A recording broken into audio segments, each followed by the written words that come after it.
الحمد لله نحمده ونستعينه ونستغفره ونؤمن به ونتوكل عليه ونعوذ بالله من شرور أنفسنا ومن سيئات أعمالنا من يهده الله فلا مضل له ومن يضلله فلا هادي له وأشهد أن لا إله إلا الله وحده لا شريك له وأشهد أن محمدا عبده ورسوله أما بعد فإن خير الحديث كتاب الله وخير الهدي هدي محمد صلى الله عليه وسلم وشر الأمور محدثاتها وكل محدثة بدعة وكل بدعة ضلالة وكل ضلالة في النار. أعوذ بالله من الشيطان الرجيم. بسم الله الرحمن الرحيم. يا أيها الناس اعبدوا ربكم الذي خلقكم من نفس واحدة وخلق منها زوجها وبث منهما رجالا كثيرا ونساء واتقوا الله الذي تساءلون به والأرحام إن الله كان عليكم رقيبا. يا أيها الذين آمنوا اتقوا الله حق تقاته ولا تموتن إلا وأنتم مسلمون.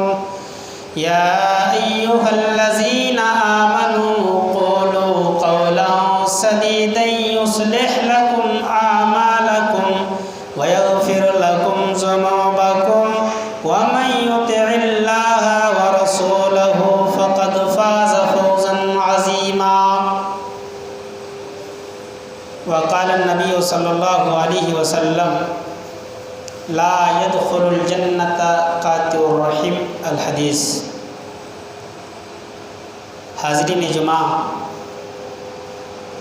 دوستوں، بزرگوں، عزیز بچوں اور پردہ نشین میری اسلامی مائیں اور بہنیں، سب سے پہلے تمام قسم کی تعریفات اس وحدہ لا شریک کے لیے لائق و زیبا ہے جس نے ہم بنی نوع انسان کو اشرف المخلوقات بنا کر اس دنیا کے اندر مبعوث فرمایا. بادہ درود و شریف کی ڈالیاں نچھاور ہوں تمام نبیوں پر، بالخصوص ہمارے آخری نبی جناب محمد الرسول اللہ صلی اللہ علیہ وسلم پر. اللہم صلی وسلم بارک علیہ. حاضرین جمعہ، میں نے خطبہ مسنونہ کے بعد نبی صلی اللہ علیہ وسلم کی ایک چھوٹی اور پیاری سی حدیث آپ کے سامنے بیان کیا ہے. اس کا ترجمہ یہ ہے: بے شک رشتہ ناتا توڑنے والا جنت میں نہیں آئے گا.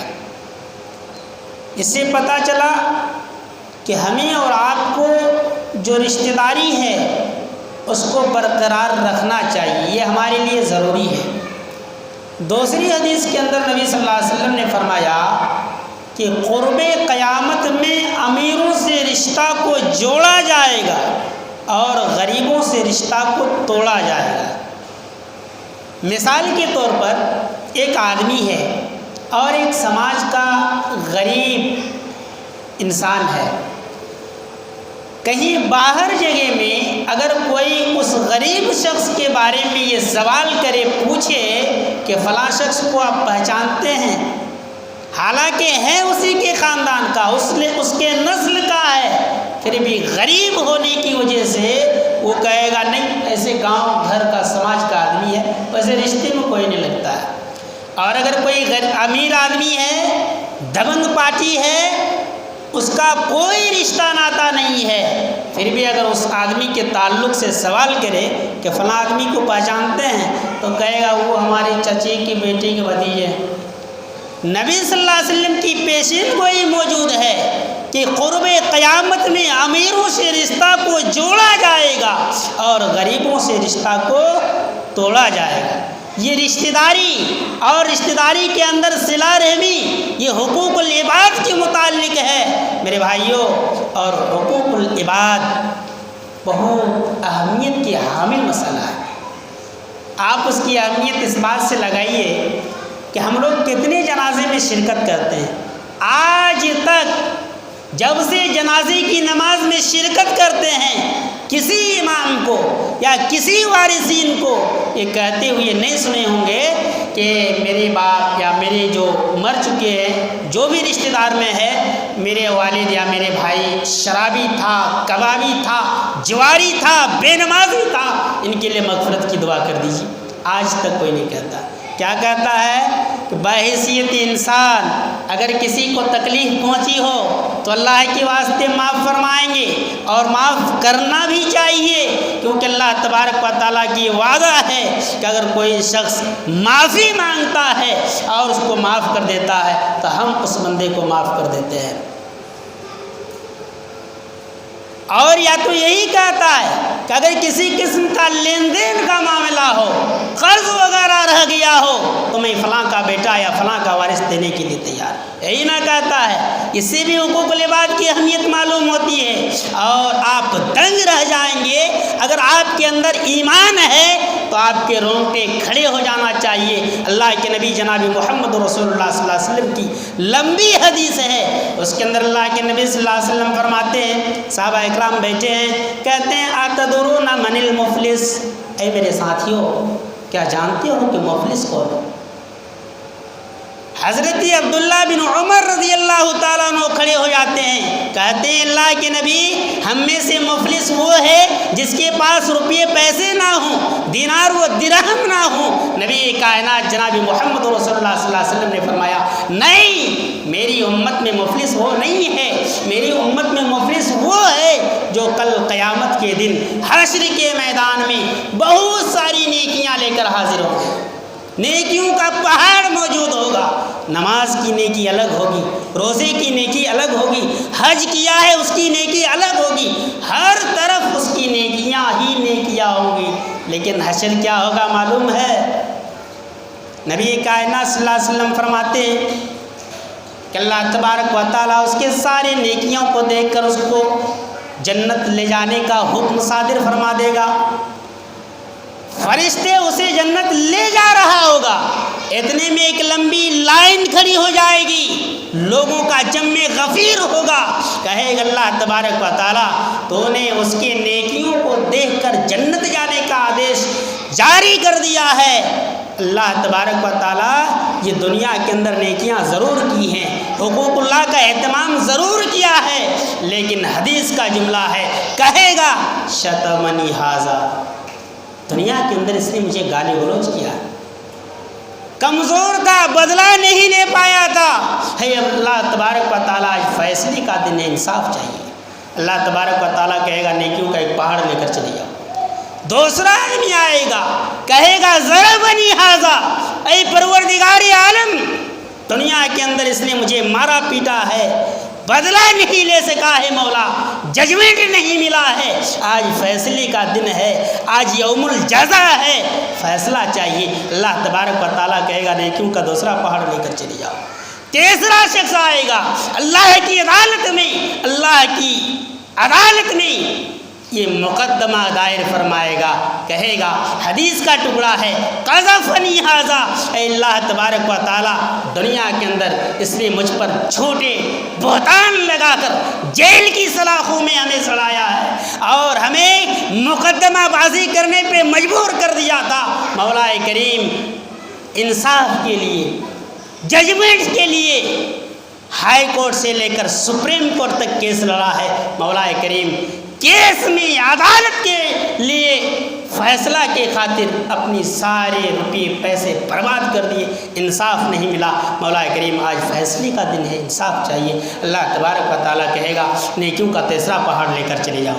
اس طریقے سے ایک شخص آئے گا، کہے گا مولا کریم یہ گاؤں کا پردھان آدمی تھا، اس کے زمین کے پاس میری تھوڑی سی زمین تھی، ہر سال دھان روپتے سمے گھاس جھاڑنے کے بہانے سے آری کاٹ لیتا تھا، مقدمہ لے کر گاؤں کے سرپنچ اور مکھیا اور جو طاقتور لوگ تھے ان کے پاس پہنچتے تھے، لیکن کوئی فیصلہ نہیں۔ وجہ یہ تھا کہ یہ دبنگ آدمی تھا، دیش کا پرشاسن، دیش کا امیر لوگ ان کے ساتھ تھے۔ مولا کریم آئی فیصلہ کا دن ہے، انصاف کر دیجیے۔ اللہ تبارک و تعالیٰ کہے گا نیکیوں کا چوتھا پہاڑ لے کر چلے جاؤ۔ اس طریقے سے ساری نیکیاں ختم ہو جائیں گی۔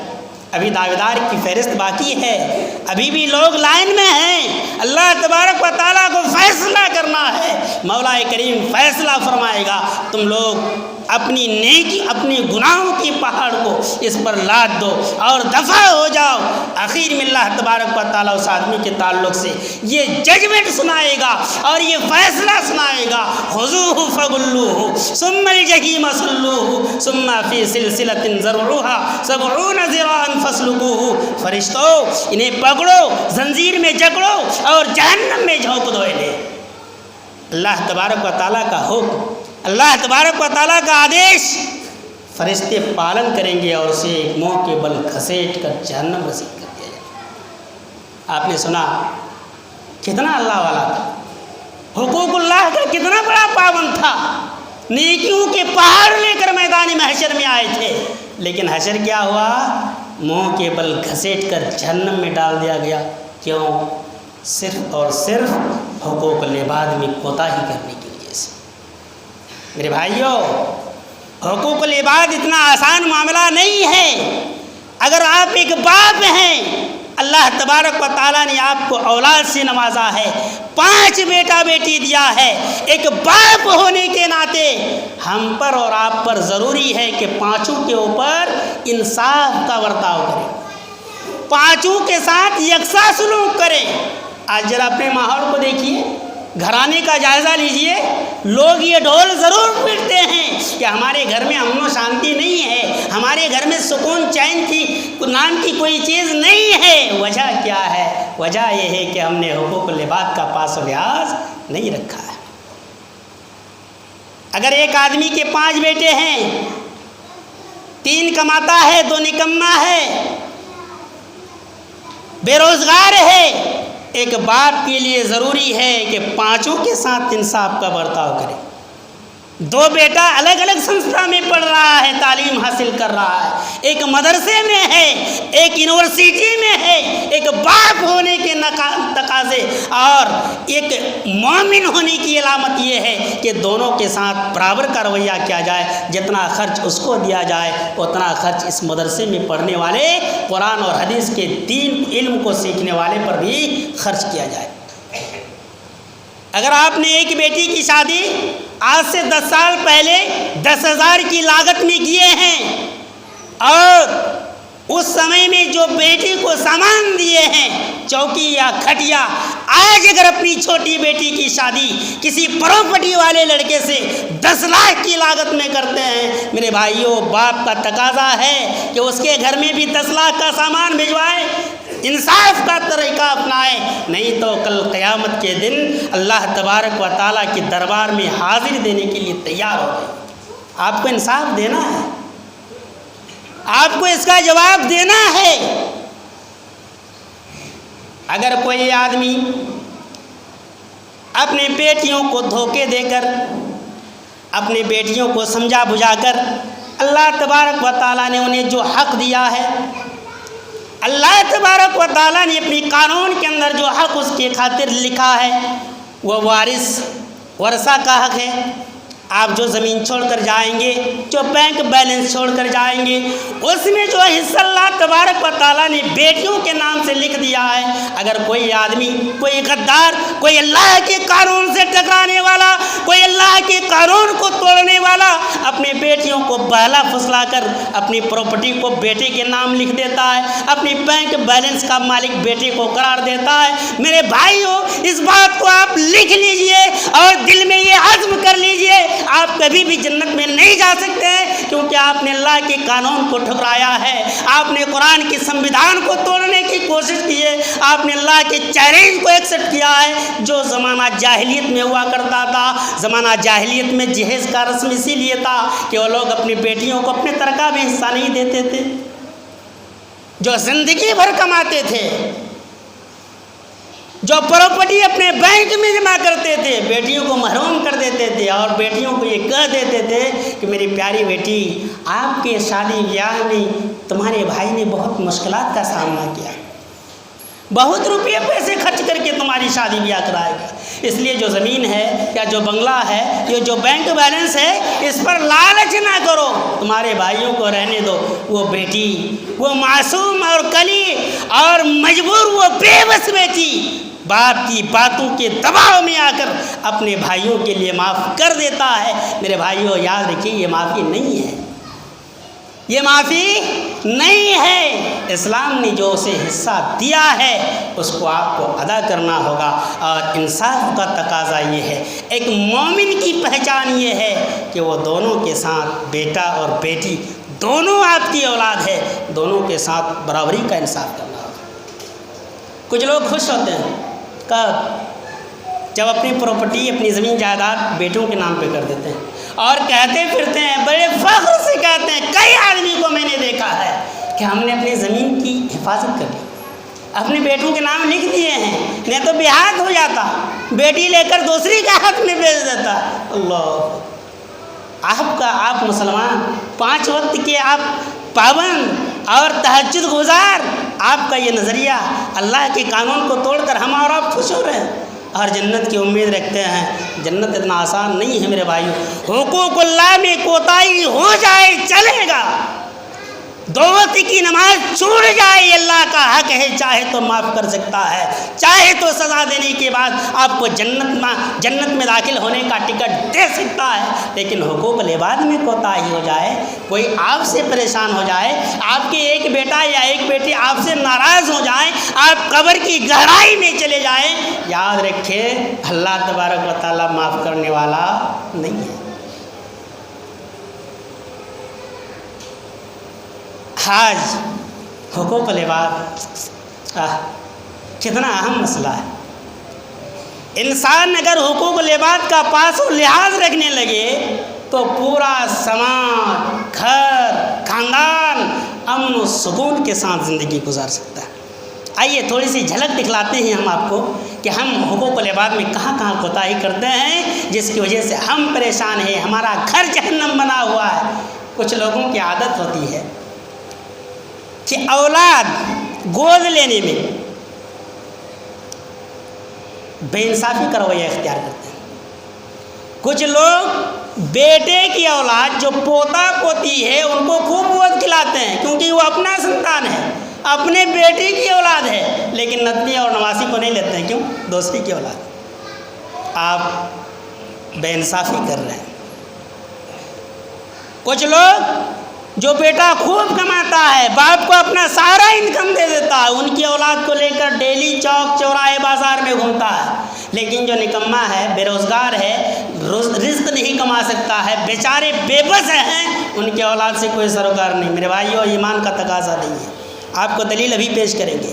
میری کچھ مائیں اور بہنیں ہیں، ایک بڑی بہو ہے، غریب گھرانے کی بیٹی ہے، ان کی 5 اولاد ہیں، ایک چھوٹی بہو ہے جو امیر گھرانے کی بیٹی ہے، ڈی ایم کی مکھیا کی بیٹی ہے، ان کو خوب چپکے چپکے بریانی، پلاؤ، پیٹھا پوڑی خوب کھلاتی ہے، لیکن بڑی بہو جو 5 بچے کے ماں ہے، غریب گھرانے کی ہے، ان کو صحیح سے 3 وقت کا کھانا تک نہیں دیتا ہے۔ میری ماؤں اور بہنوں، اگر آپ تک آواز پہنچ رہی ہے، کل قیامت کے دن اللہ کے دربار میں جواب دینے کے لیے تیار ہو جائیے۔ اگر آپ کا یہ رویہ ہے، آپ کی تہجد بیکار ہو جائیں گی، آپ کی نماز کی ریکیاں رائگاں ہو جائیں گی، آپ کے رمضان المبارک میں رکھے گئے روزے برباد ہو جائیں گے۔ آپ کو میں دلیل صحیح حدیث سے پیش کرتا ہوں۔ حضرت انس بن مالک رضی اللہ تعالیٰ عنہ 10 سال کی عمر میں نبی کائنات جناب محمد رسول اللہ صلی اللہ علیہ وسلم کی خدمت میں حاضر ہوئے، اپنی پوری زندگی نبی صلی اللہ علیہ وسلم کی خدمت میں گزار دی۔ اللہ کے نبی جناب محمد رسول اللہ صلی اللہ علیہ وسلم نے حضرت انس بن مالک رضی اللہ تعالیٰ عنہ کے لیے دعا کی تھی، اولاد اور مال میں برکت کی۔ نبی صلی اللہ علیہ وسلم کی دعا کا یہ معجزہ تھا۔ اللہ تبارک و تعالیٰ نے اس کو اتنا زیادہ مال و دولت سے نوازا کہ ان کی تمام بیویوں اور باندیوں سے لے کر صرف 80 لڑکے پیدا ہوئے۔ جب وہ وفات کیے، دنیا سے گزرے، تو ان کی ساری اولاد کو ملا کر، بیٹے پوتے پوتی کو ملا کر تقریباً 120 اولادیں موجود تھیں۔ حضرت انس رضی اللہ تعالیٰ عنہ جب باحیات تھے، بچے کو گود کھلاتے تھے۔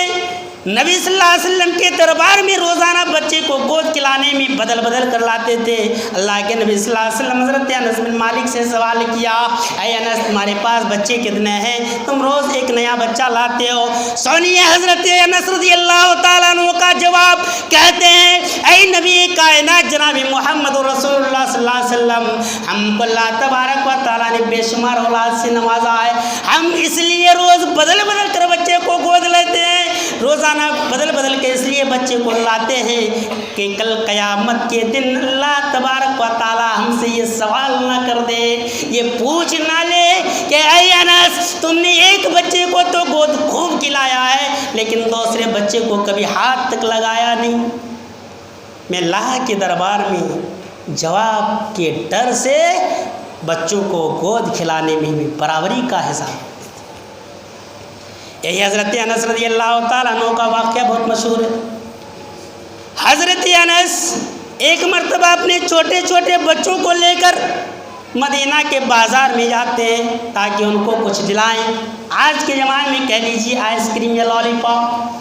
حضرت انس جاتے ہیں، یہود کا دو بچہ جو مسلمانوں کا سب سے بڑا دشمن، اگر پوری کائنات میں ساری دنیا میں اگر مسلمان کا سب سے بڑا دشمن کوئی ہے تو میرے بھائی اس زمانے میں بھی یہود تھا اور آج بھی یہود ہی ہے۔ اس کے بچے حضرت انس رضی اللہ تعالیٰ عنہ کے منہ کی طرف دیکھتے ہیں، بچے کے پاس پیسے نہیں۔ حضرت انس رضی اللہ تعالیٰ عنہ کا ایمان کا جذبہ جاگ اٹھا اور اپنے بچوں کو پہلا پھسلا کر جو پیسے لے گئے تھے ان یہودیوں کے دو بچوں کو جو اس زمانے میں ملتا تھا بازار سے دلوایا۔ میرے بھائیو ذرا تصور کیجئے ہم کس نبی کی امت ہیں اور کون سی شریعت کو ماننے والے ہیں جس کا ماننے والا حضرت انس رضی اللہ تعالیٰ عنہ بھی تھا، اور انہوں نے اپنے بچے کو پہلا پھسلا کر کے لے کے چلے آئے لیکن اپنے سب سے بڑے دشمن کے بچوں کو خالی ہاتھ جانے نہ دیا۔ آج ذرا ہم اپنا جائزہ لیں، اپنے بچوں کو آئس کریم دلانے جاتے ہیں، اللہ نے مال دولت سے نوازا ہے، بچوں کے ساتھ لاڈو پیار ایمان کا حصہ ہے، لے جاتے ہیں اپنا بھائی کا بیٹا، اپنا بھتیجا، خاندان کی اولاد، چھوٹے بچے جن کے ماں باپ کے پاس پیسے نہیں ہیں، ہمیں اللہ تبارک و تعالیٰ یہ توفیق نہیں دیتا ہے، ہمارا ایمان کا غیرت یہ جاگ نہیں اٹھتا ہے کہ ہم اسے ایک 5 روپے کی 2 روپے کی آئس کریم اپنے بھتیجے کو یا اپنے خاندان یا مسلم کے بچے کو دلا سکیں۔ ہم دعویٰ کرتے ہیں ہم مومن ہیں، ہم مسلمان ہیں، ہم نبی صلی اللہ علیہ وسلم کے امتی ہیں، آپ دنگ رہ جائیں گے نبی کائنات جناب محمد رسول اللہ صلی اللہ علیہ وسلم کی زندگی کو جب پڑھیں گے۔ نبی کائنات جناب محمد رسول اللہ صلی اللہ علیہ وسلم صاف صاف لفظوں میں اعلان کرتا ہے، اپنے ماننے والوں کو یہ شکشا پردان کرتا ہے، اے میرے صحابی سنو، من سلم المسلمون من لسانہ و یدہ، صحیح مسلم کی حدیث ہے، نبی کائنات صلی اللہ علیہ وسلم فرماتے ہیں کوئی بھی شخص مسلمان نہیں ہو سکتا ہے اس وقت تک جب تک اس کی ہاتھ اور زبان سے دوسرے مسلمان محفوظ نہ رہے۔ کوئی بھی آدمی مسلمان کا دعویٰ نہیں کر سکتا ہے، وہ اپنے آپ کو مسلمان کہہ ہی نہیں سکتا ہے اگر اس کی ہاتھ اور زبان سے دوسرے مسلمان بھائی محفوظ نہ رہے۔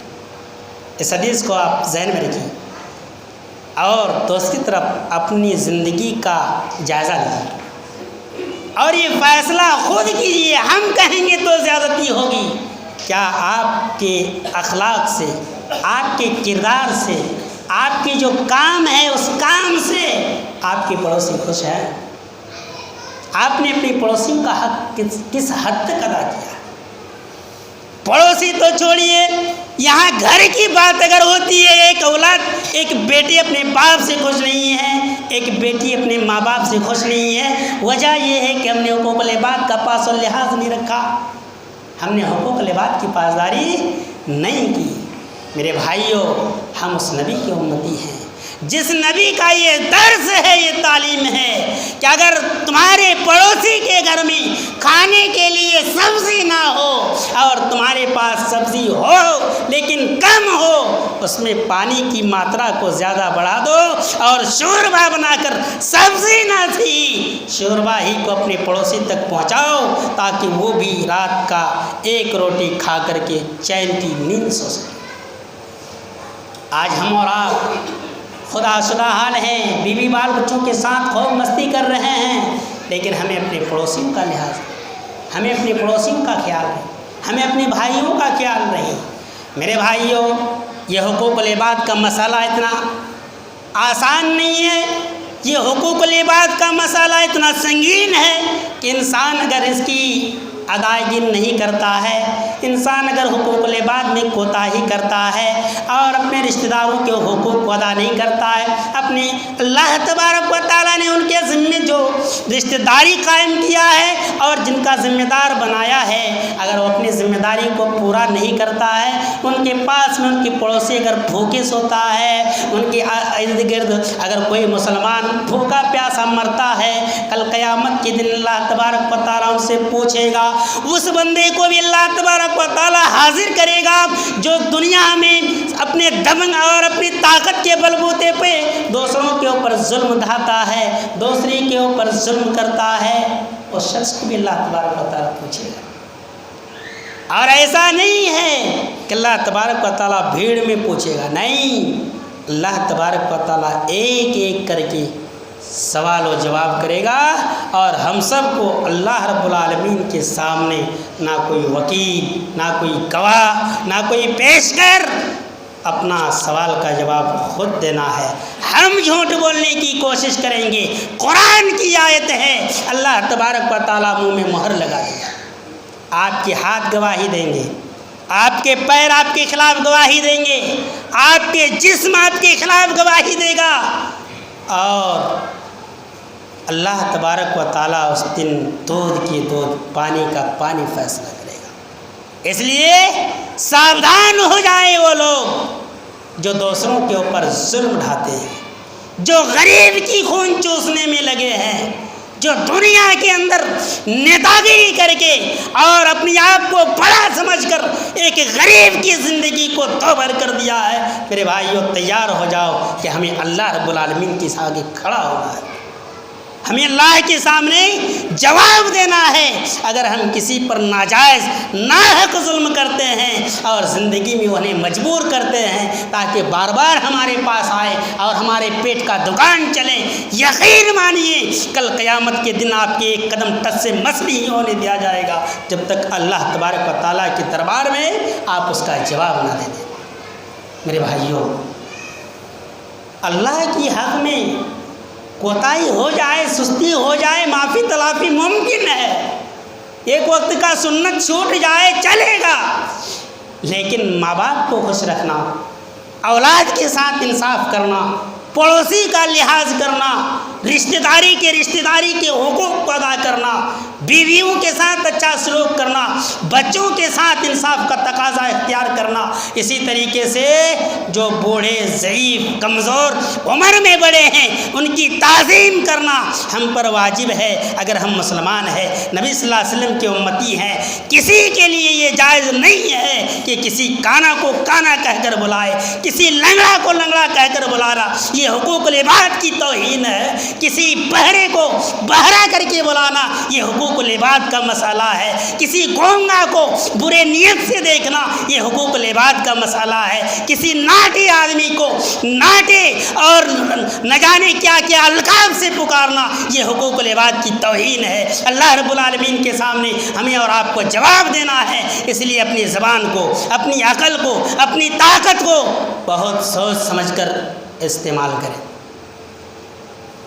اللہ تبارک و تعالیٰ نے ہمیں دیا ہے نا جسم، دی ہے نا طاقت، اس کے بارے میں اللہ تبارک و تعالیٰ پوچھے گا کہ اپنی جوانی کو، اپنی جوانی میں دی گئی طاقت میں نے تم کو بخشا تھا، تم نے دنیا کے اندر رنگداری میں گزارا ہے یا میری عبادت میں؟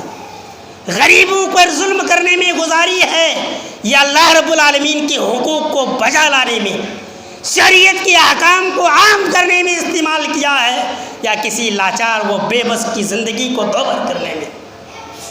اگر آج یہ عزم کر لیں کہ ہم حقوق العباد کا حتی الامکان خیال رکھیں گے، اپنے پڑوسیوں کا، اپنے گھر والوں کے، اپنے بیوی بال بچوں کے حقوق کو ادا کر سکتے ہیں، یہ اللہ تبارک و تعالیٰ کا وعدہ ہے، یہ اللہ کا فیصلہ کردہ اٹل قانون ہے کہ اس گھر کو اللہ تبارک و تعالیٰ جنت نما بنا دے گا۔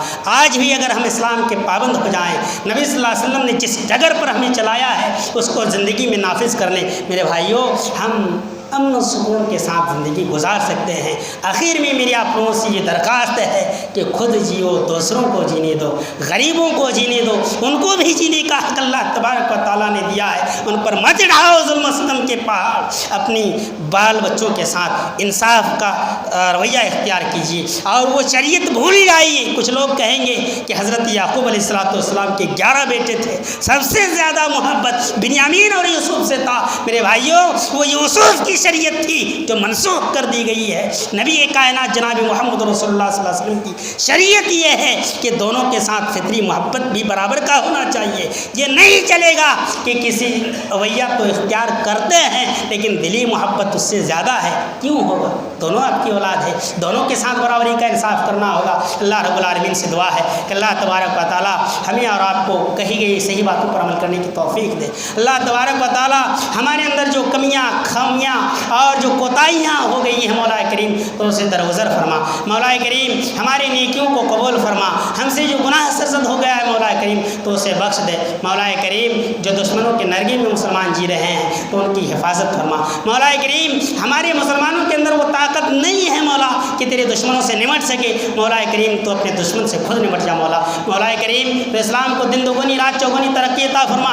میں اللہ رب العالمین ہمیں سے پریشان ہے، جو مصیبت زدہ ہیں اللہ تبارک و تعالیٰ تو ان کی پریشانیوں کو دور فرما، جو بیمار ہیں مولا کریم تو ان کو صحت کاملہ عاجلہ عطا فرما۔ اے مولا کریم ہمیں سے جو بے اولاد ہیں، اولاد کی نعمت سے محروم ہے، مولا کریم تو ان کو اولاد جیسی نعمت سے مالا مال فرما۔ اللہ تبارک و تعالیٰ ہمیں اسلام کا پابند بنا، جب تک ہم دنیا میں رہیں مولا کریم تیرا نام لے کر رہیں، تیری دین کی خاطر جئیں مولا کریم۔ جب ہمارا خاتمہ ہو تو خاتمہ بالخیر ہو، کلمہ لا الہ الا اللہ محمد رسول اللہ کی توفیق زبان سے ہو، آمین۔ تقبل یا رب العالمین۔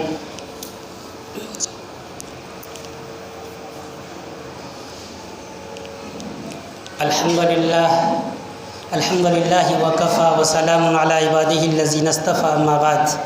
اعوذ باللہ من الشیطان الرجیم، بسم اللہ الرحمن الرحیم۔ قل هو اللہ احد اللہ الصمد لم یلد ولم یولد ولم یکن له کفوا احد۔